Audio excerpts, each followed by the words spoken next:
Hi, and welcome to Web3 Unfiltered, the podcast where we cut through the hype to explore what actually builds wealth, influence, and durable systems in volatile and emerging digital markets. I am your host, Collins Victory Odabi. Today, we are looking at a question most creators have not fully confronted yet.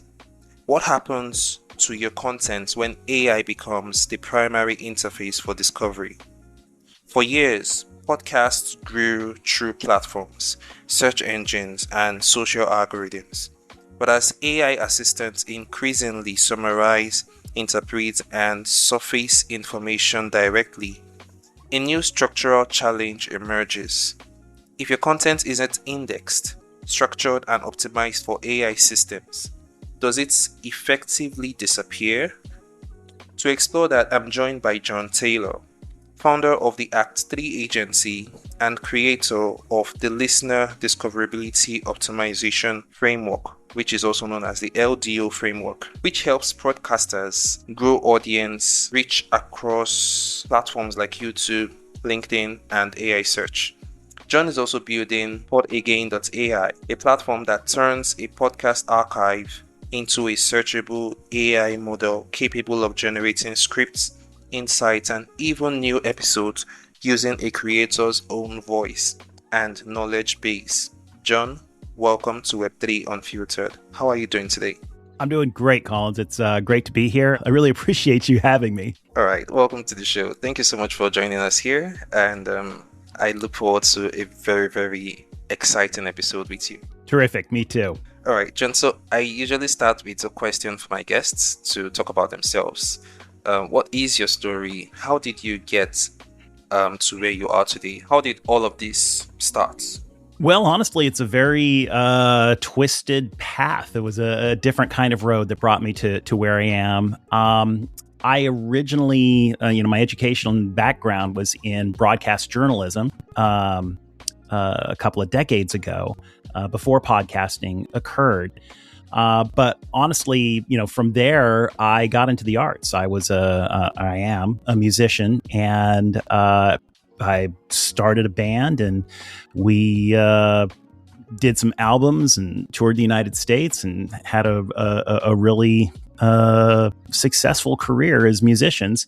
But when that came to an end in the early 2000s, I got back sort of into my journalism and broadcasting background and started working in marketing. And that led to starting my first podcast in 2016, which was actually at the request of one of my clients that I was working for. I knew nothing about podcasting at the time, except that, it was a thing. And I knew how to talk in front of a microphone. So I figured, okay, I can do that for you. So we started this podcast. It turned out to be very successful. And then I continued in marketing for quite a while until I started my own agency in 2022 and found that there really was a niche for podcast marketing in terms of, where I would be pursuing digital marketing. Podcast marketing was kind of an open field. Not to say there isn't a lot of competition in this industry, but it was certainly where I could apply, my strengths and my talents and my knowledge to the highest and best use.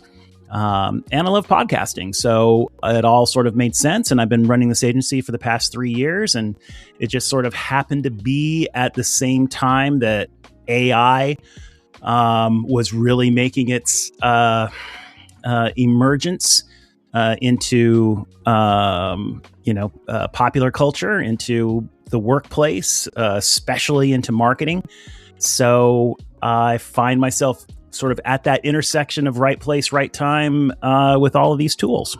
Amazing, John. You started with broadcast journalism. I actually did a bit of journalism, from 2020 to 2024, but it was not broadcast journalism. It was just digital journalism. I was writing news reports for a campus journalism body in school. It was actually really fun, and I still enjoy journalism, writing journalism. works once in a while. So now you're into podcasting, and well, I am also into podcasting. So one of the most common assumptions in podcasting is that good content eventually finds an audience. But in practice and reality, most high quality shows never reach their potential listeners. So John, you've argued that many high quality podcasts remain effectively invisible online. What are most creators misunderstanding about discoverability? Well, you make a really important distinction there, because there is, you can be making fantastic content and have just a really insightful and amazing podcast. And if you're not marketing it correctly, then you're really just hoping, that word of mouth is going to get you out there. Word of mouth is always going to be a viable strategy. It's just, do you have the time for it? Do you, are you willing to give it enough time to have this, to obtain your listeners one at a time. And again, there still is nothing more powerful than word of mouth, but word of mouth moves very, very slowly. And, a lot of podcasters just run out of patience and run out of time before, that kind of virality takes place. Also, the more your podcast is out there being discovered by people, the more word of mouth you're going to obtain. So if it's out, if you're reaching 100 people at a time and 50 of those tell their friends, that's a whole different thing than, if you're hitting one person at a time, and after 10 of those, one of them is giving you, a word of mouth recommendation. So yeah, it is really important, therefore, especially in this day of such competition in podcasting, to have the kind of marketing plan and, the kind of marketing plan that's going to get you discovered on these platforms, on YouTube, on your podcast directory, on your website, on your socials. There is a way to make your podcast stand out, to cut through everybody else's, and to make it more discoverable to the person, to your ideal listener, the person who you actually want listening to your podcast. So I guess the key takeaway here is patience. Podcasters need to develop patience. Doing word of mouth alone is sometimes never enough, because just like you said, it moves very slowly. Now, podcast discovery has historically depended on platform algorithms, search engines, and social distribution. Yet these systems are fragmented and biased towards engagement rather than quality.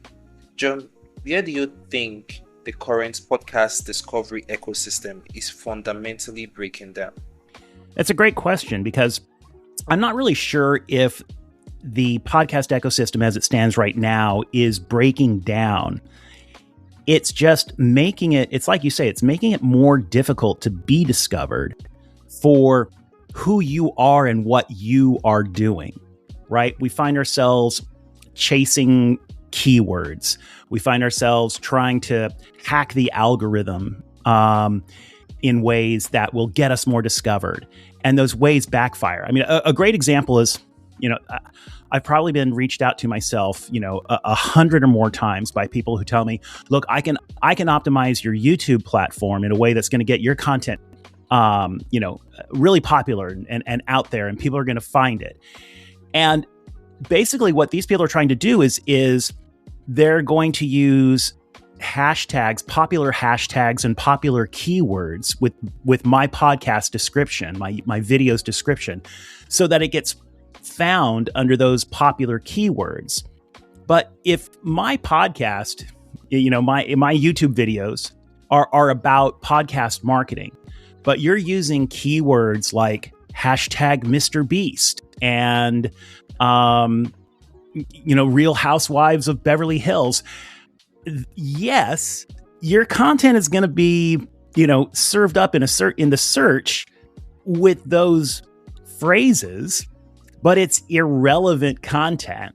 Somebody who is looking for the latest Mr. Beast video does not care about my podcast marketing videos. And so what actually happens there is it backfires on you. So yeah, maybe my video got served up, but since nobody watched it under those hashtags or using those search terms, the algorithm recognizes that and then suppresses the video. It says, okay, this is irrelevant content. No, this isn't what people are actually looking for. And now it's had this reverse effect. So the approach that we recommend and that we're trying to take is more centered on the brand message and key differentiators and core concepts of your podcast. We kind of compare it to, over here we have Girl Scout cookies, right? Every year the Girl Scouts get together and they sell their cookies, and they either go door to door selling their cookies, or you go to the grocery store and they're outside the grocery store selling their cookies. And you go up to the Girl Scout comes to your door and she says, "Would you like some Girl Scout cookies?" And you say, "Yes, I'll take a box of Thin Mints," because Thin Mint cookies are fantastic. You put them in the freezer, they're delicious. Anyway, that's what we're talking about, is that you want your podcast not to just be a Girl Scout cookie, but to be a Thin Mint. You want it to be this specific thing that people are looking for. Instead of just chasing this keyword, this generalized keyword of cookies, you want to be the Thin Mint. You want to be the lemon meringue. You want to be this very specific thing that people are looking for. And you need to reinforce that across every platform of your digital footprint in order to create this reinforcement that especially AI search is looking for. And I know I might be going off on a tangent here, but AI is such a different kind of search model. It is a predictive model. When you put in an AI search, it's predicting what you want to hear next. And so it's going to match the phrases that you're looking for with other phrases online. And it's basically just keeps asking you, is this what you're looking for? Is this what you mean? Is this what you mean? Is this what you're looking for? So if you have a podcast with these specific branded terms and these specific core concepts and these specific semantic anchors, and they're reinforced across multiple platforms, they're on your blog posts, they're on your web page, they're on your YouTube, they're on your podcast directory, and AI goes out and sees it 5 times, it is more likely to come back to the person doing the search and say, I think this is what you're looking for. His little predictive model is going to say, you're looking for this, aren't you? And, and they go, oh yeah, that is what I'm looking for. Right. And it's not this wide generic term. It's this very specific term that you're looking for. And so that's sort of the foundation of our strategy, is to help the podcaster find what those branded concepts are and what those terms are and what unique features about the podcast are theirs, and what exclusive space do they have that we can reinforce across all of their platforms and make them more discoverable. All right, thank you so much, John. Before we talk about AI search and the new discoverability or discovery layer, you did mention some key points, like saying some of the things that content creators use to push their content to a wide audience are actually the things that are killing their content, killing the discoverability of their content. Using Real Housewife Beverly Hills, or using Mr. Beast videos, hashtag Mr. Beast videos and all. Those kind of contents make their content seem irrelevant to the kind of audience they are exposed to. So I think that's one key takeaway here. We should not just chase hashtags. We should not just pursue popular videos or popular trending hashtags. We should always tailor our search optimization, or should also always optimize our content to be what people are looking for, that specific thing that people are looking for. And I think that's something we should all hold on to. Then you talked about your strategy. This whole thing leads us to your solution. What exactly is listener discoverability optimization, and how is it different from traditional SEO or podcast marketing? Well, listener discoverability optimization is sort of the phrase that we use to describe how we do this cross-platform optimization of marketing copy and of the optimization of the platform itself. So I should say that it's a two-layered approach. And again, it's not a hack. It's not some kind of magic. It's not something that the algorithm is going to stop doing 6 months from now, right? It really is a combination of best practices in marketing, along with some traditional SEO, along with what's happening now in AI. The whole idea of like, you should be emphasizing your specific brand message, that goes as far back as marketing goes back. That is not new. But in a crowded field, where there are over 400,000 podcast episodes released every week, you need to differentiate. And so LDO has this two-layered approach. And the first layer is with platform optimization. So every platform that your podcast is part of, every touchstone of your digital footprint, needs to be optimized for its highest and best use. Let's go back to our YouTube example. YouTube is a search engine. YouTube is the number 2 search engine owned by the number 1 search engine. And what podcasters have to remember is that this is the way the YouTube platform works. It's set up for search. People go to YouTube. Yes, they'll go there for their entertainment content, but it's designed as the how-to platform. How do I hammer a nail? How do I cook a casserole? And there's just videos everywhere for everything. Okay. And as a podcaster, we specifically work with B2B podcasters and B2C podcasters, but for narrative podcasters, the same thing kind of applies. But you're going to want to optimize that platform for your podcast. And so that means that you're structuring your video descriptions and your video titles in a way that are optimized for YouTube search. You're putting in chapter headings in every one of your descriptions so that Google will use that little piece of information in its search. You're putting in all of your links, and you're optimizing. The best way to put those links in YouTube is with trackable links, like you use a resource like Bitly, and get trackable links so that you can see which content is converting the most on your YouTube channel.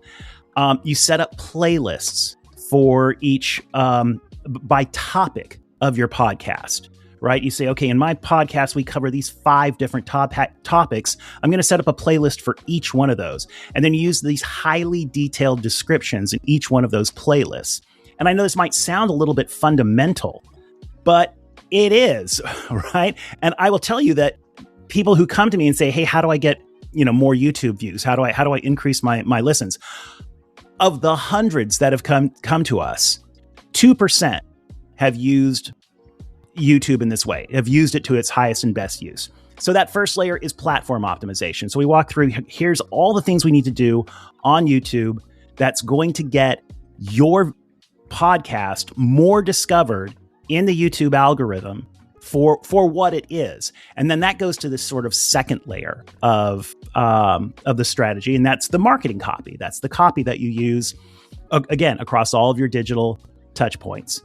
because, and we're going to continue with our YouTube example, because YouTube is a search engine and it is a different platform than, say, your Spotify podcast directory.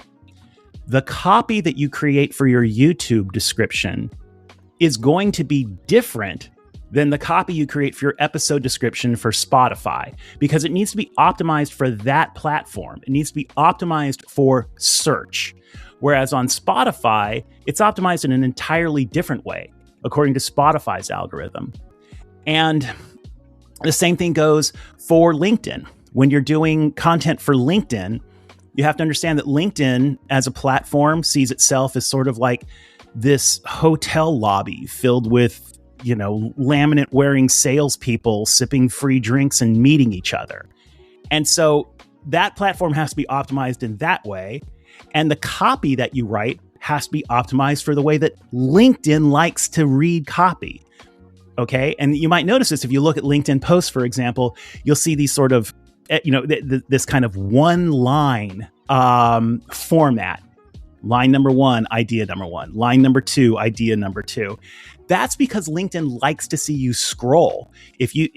That's one of the ways that algorithm says that you have a successful post, is if somebody opens it up and scrolls through it. So that second layer is optimizing your copy, your content for each of these platforms, while at the same time reinforcing these specific, unique brand messages of your podcast and core concepts of your podcast and, semantic anchors that, you use, and making sure that those are reinforced across every one of these platforms, making it more discoverable for AI. Wow.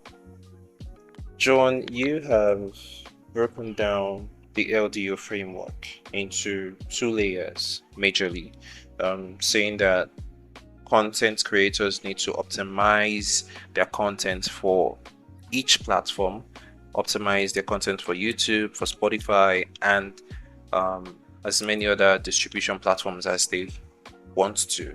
And also their marketing copy should be tailored to each specific platform. So whatever they are putting as their copy should be tailored to that particular platform, so that it will match or it will flow well with the algorithms. So that's actually really, really enlightening. And John, a major shift happening right now is the transition from link-based search to AI-generated answers, which changes the roles of discoverability. How is AI search changing the way audiences discover podcasts and long-form content?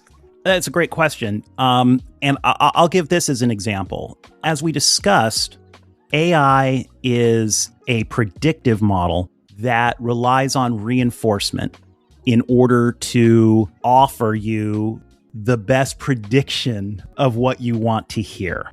So one of the things that we find successful and that we recommend for our clients is that you have on your website, whether it's a website about your service or it's a podcast website for the podcast itself, that you're posting every one of your episodes individually on its own individual episode page. So it's episode number 26. You have your embedded player to wherever it goes.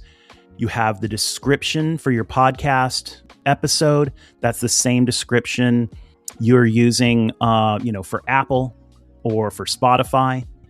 It's there on your website. It has a link to a blog post that you created from that podcast episode. And it has a link to a transcript, which you've also posted on your website, that is a summary transcript of what went on in that podcast episode. Now, what you've done in doing this is you've kind of tripled the amount of keywords and phrases and core concepts and semantic anchors. You've tripled the amount online that you have.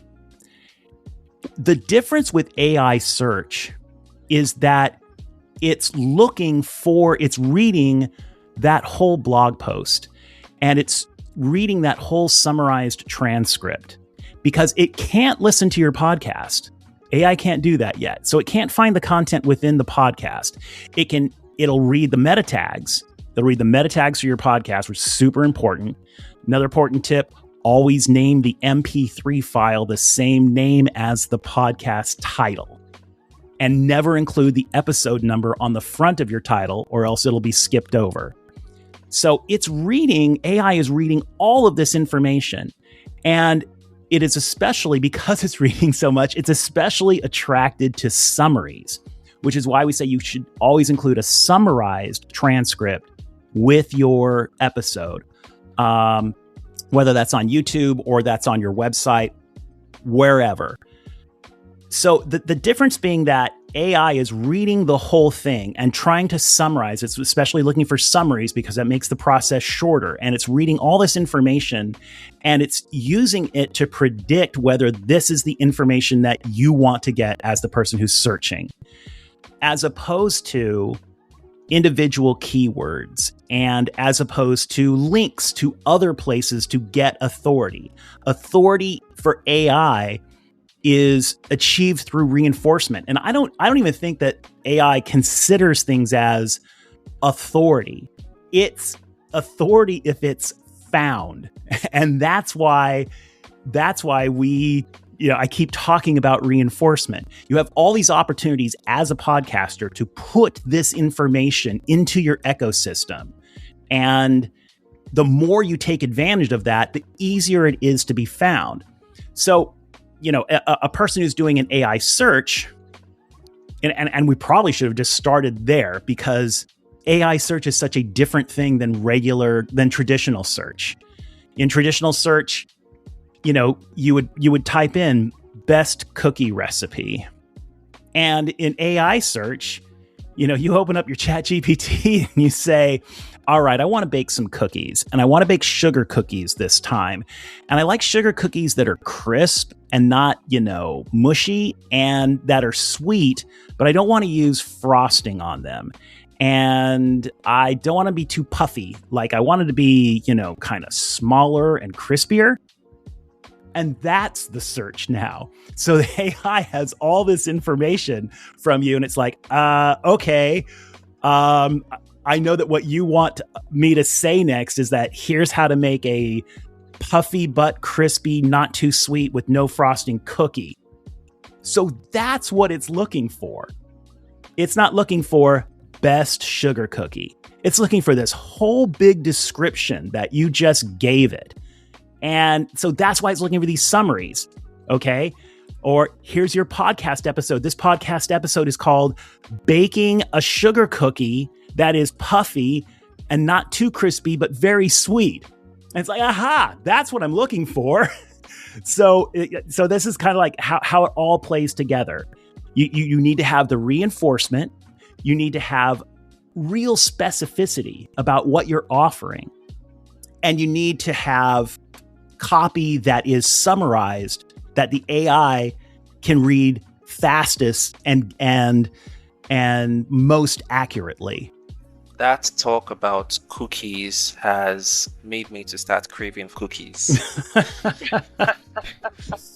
All right. So, John, you're saying that instead of sending users to a list of results, AI systems increasingly summarize and interpret information directly. But this can obscure creators' original work.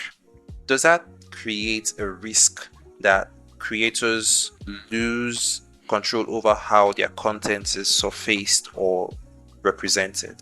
Yeah, that's another good question, Collins. And it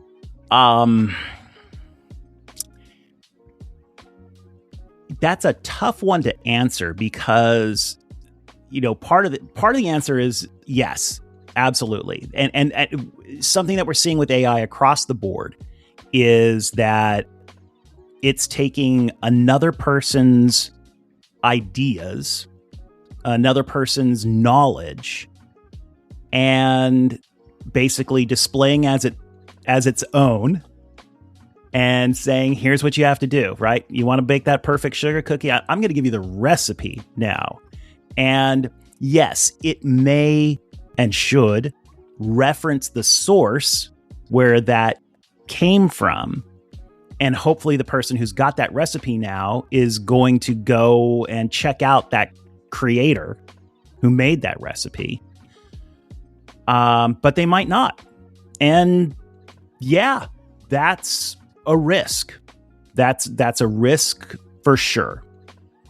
All right, then. I do hope in the future that AI search engines can be modified to not change the original work of creators. If they're going to summarize the creator's work, they should give proper reference to the original work so that users can easily go there and get the original work directly from the source. Now, everything we have been discussing tells us that podcasts aren't just contents. They are data sets of structured conversations and intellectual property. John, why do you believe podcast transcripts and archives are becoming strategically valuable in the AI era? Wow, you just asked all the great questions. It goes back to the fact that AI can't listen to a podcast, but it can read a transcript. And what's interesting about that is that podcasts, especially if you are, let's go back to our cookie baking. If you're a baker and you have a podcast about baking cookies and you have 150 episodes out, then you've basically produced put out content that is a summation of a lifetime of experience in baking. And that is incredibly valuable information. You could write a book about that.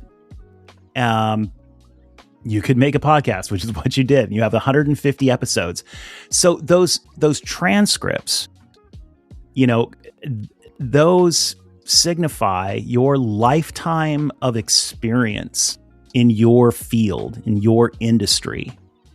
And so when AI has access to it, it has access not only to this incredible information, but to this very humanized information, right? Because it's not just a recipe, which can depend on chemistry, right? Because AI can go out and search, chemistry and data and tell you exactly why your cookies are going to rise in the oven. But only a baker who has done it 130 times, can tell you why this one tastes delicious and this one didn't. And that is the kind of information that is going to make AI more human. And, whether you like that or not, or whether you think that's scary or not, it's the reality. Which is, again, why podcasts and podcast transcripts are such a unique source of information for AI. But if you get back to what I'm talking about in terms of marketing, it's also the source of what makes you, right? And that's so important for marketing. You're branding yourself, you're branding your unique perspective, your niche, what you know.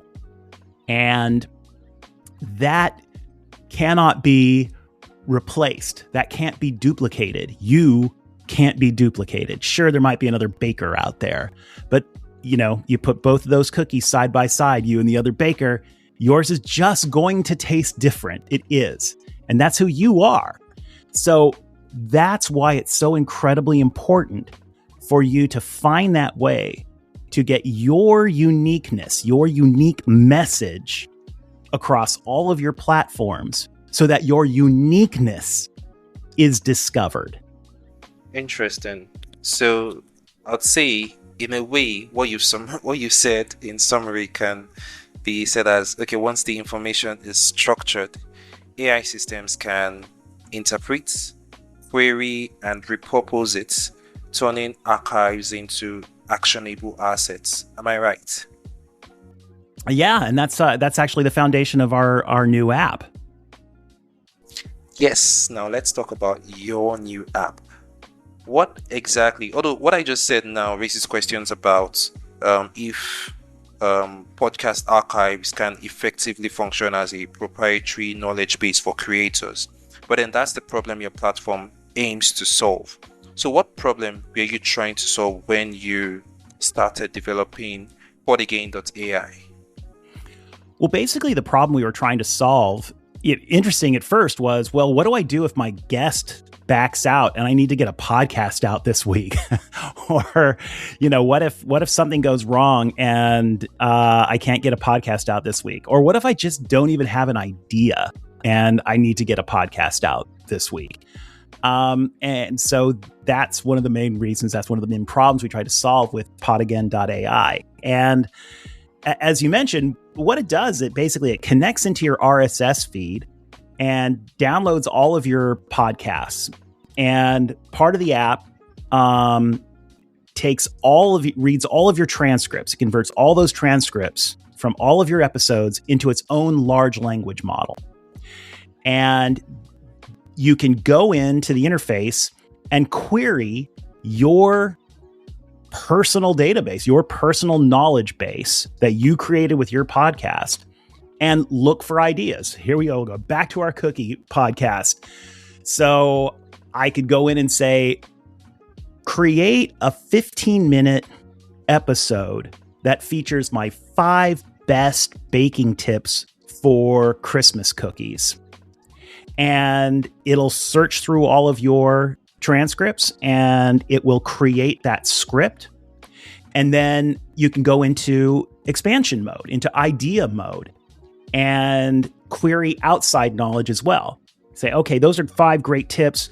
I want to include something about how cookies can retain their shape because I want them all to look like Christmas trees. And then the app will go query for that information, integrate it back into your script. You can do some editing to make sure that it all looks good. And then you either can print that out as a script that you can use on your podcast, or you can push a button and it will clone your voice and create the MP3 for you. And what's cool about it is that it has 150 episodes of your voice that it looks at in order to truly understand how your voice sounds.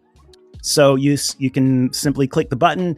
It will, the voice clone of you will read that podcast and that script, and boom, you have a new podcast right there. It's amazing how Podagain.ai can convert a creator's back catalog into something closer to an interactive AI trained on their own content, creating efficiencies, I would say, in content repurposing.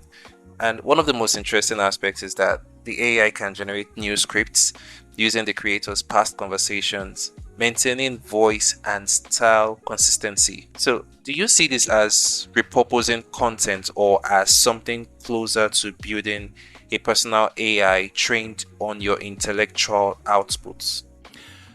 Yeah, it's a really interesting way of looking at it, because it's repurposing, but only in the way that your brain repurposes information whenever you're doing a podcast, right?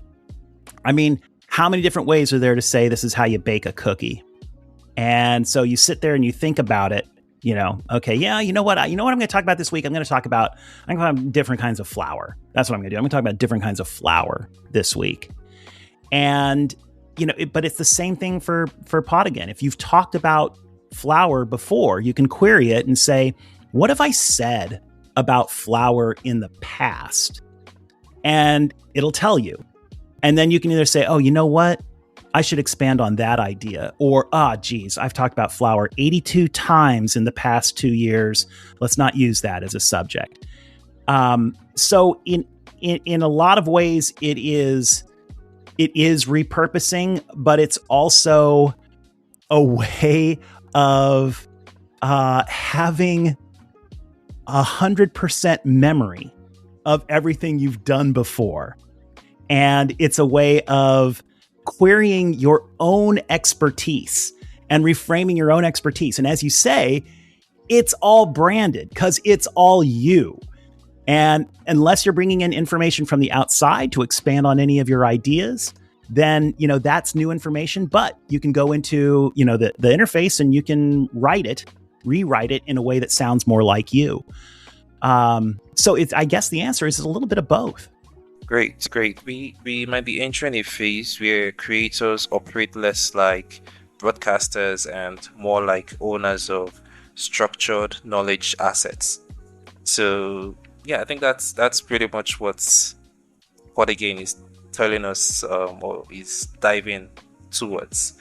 So what does a sustainable podcast strategy look like when AI can summarize an entire episode in seconds? It will look like experience. There's a couple of things here that really make all the difference in the world in a sustainable podcast strategy. The first is, in no particular order. First of all, you have to remember that every podcast is about you. Every episode is about you. Okay, it's not, if I have a podcast where I'm talking about my SaaS product, right? You'd think, okay, well, this is a podcast about SaaS products. No, it's about you. It's about the host. It's about the person. And that's something you really have to keep top of mind when in a sustainable podcast strategy. This is about me. So it's about my filter. It's about my experience. It's about my life. It's about the way I see things. So that leads to thing number 2. You have to live a life. You have to go out there into the world and live a life so that this filter that you're going to be using to tell your stories in your podcast is always being nurtured and challenged and reused. And then that gets to the third thing, the story, these stories you're telling. Every podcast is a story. And if you approach every podcast you make as a story, it's always going to be interesting because everyone loves stories. Stories have been around for thousands of years. It is the way we chronicled our history. It is the way we pass down generational knowledge, is through stories. So if you're focused on the idea that all the information in your podcast comes through you and you are nurturing yourself and you are telling these stories, your podcast strategy will be sustainable for the rest of your life. Interesting. All these practical steps you have outlined are very crucial for podcasters, especially for those starting today. So John, my final question for you here will be, if someone is starting a podcast today, what should they do differently to ensure their content remains discoverable in an AI-driven internet? I know you emphasized on this before, but I just want you to talk about it again for first timers or for those who are starting podcasting today. Sure. And I think that one of the things you say there is really important because the approach that we take, we consider to be very foundational, right? That what we're looking at are the first steps that you take. Our favorite clients are new podcasters because they haven't done anything wrong yet. They don't have any bad habits, and we can go out and establish them from day one in the right habits and the right platform optimization. So we consider what we're doing very foundational, and it's foundational and it's organic. This has nothing to do with pay-per-click strategies, any kind of paid strategy, ads, what have you. And, we're not even talking about, the content of your podcast, how to tell a story, how you open up with hooks and all of that stuff, which is all incredibly valid, but that's not where we are focused. So I would say for people who are beginning, their podcast journey, to really listen to this, because this is foundational advice, right? If you go in and you optimize every platform that your podcast is a part of, in effect, you really only have to do that once. Okay. If the algorithm changes dramatically, or you get some other piece of information, or the subject matter of your podcast changes fundamentally, then yeah, you're going to need to go in and sort of re-optimize for that. But in essence, if you are optimizing each platform from the beginning, and then you are laying over that marketing copy that accentuates your brand messaging and your key differentiators and your core concepts, and you're applying that copy across all of your platforms, then yeah, you're ahead of the game. You're doing great, and you've created a foundational base for discoverability. And I don't foresee anything, coming up that's going to dramatically change that. In the end, it's a funny thing, because when I was a kid, there was no such thing as podcasts, right? I have a job that didn't exist when I was a kid. I have a job that didn't exist when I was in college, right? And so who knows what developments AI is going to bring. But these things that I'm talking about are, like I said, foundational. And if you do them, you only have to do them once. And you've created that foundation for discoverability that's going to help you throughout your whole podcast journey.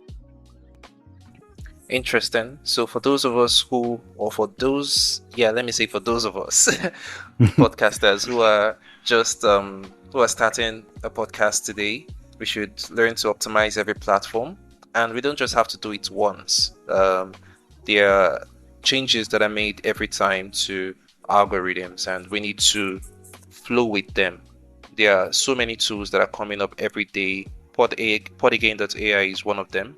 And I think the key takeaway here is that we need to leverage these tools in order to stay competitive in this ever-evolving landscape.